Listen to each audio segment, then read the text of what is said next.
அன்பானவர்களே, ஸல்லல்லாஹு அலைஹி வஸல்லம் அடிக்கடி இந்த துஆவை ஓதி வருவார்கள். அல்லாஹும்ம கன்னிஅனி பிமா ரஸக்தனி. யா அல்லாஹ், நீ எனக்கு தந்ததை வைத்து மன திருப்தியை நசீபாக்குவாயாக.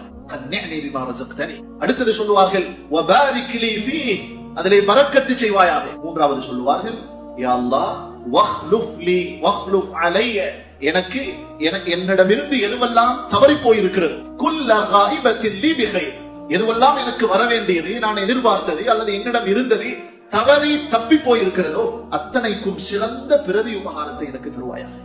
ஆரோக்கியமாக இருந்தேன் என்று அது பறிக்கப்பட்டு நோயாளியாக இருக்கிறேன். கௌரவமாக இருந்தேன், அது பறிக்கப்பட்டு இன்று ஒரு வித்தியாசமாக இருக்கிறேன். நன்கு செழிப்போடு இருந்தேன், திடீரென கடனாளியாக இன்று கஷ்டத்தில் விழுந்திருக்கிறேன். வக்லுஃப் அலைய குல்ல காயிபத்தின் லீ பிகைர். ஆழமான அர்த்தத்தை தரக்கூடிய துஆ. எந்த பிரச்சனையை, எந்த சிக்கலை நான் மாட்டி இருக்கிறேனோ அந்த சிக்கலை விட சிறந்த பிரதி உபகாரத்தை நீ எனக்கு தருவாயா.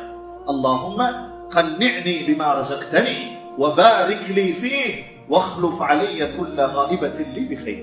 ஆகவே அன்பானவர்களே, வாழ்க்கையில் சந்தோஷமாக நிம்மதியாக வாழ நினைப்பவருக்குரிய வழி போதும் என்ற மனதை முயற்சி செய்து மனதுக்கு நான் பாடம் எடுத்து பயிற்சி கொடுத்து பழக்க வேண்டும்.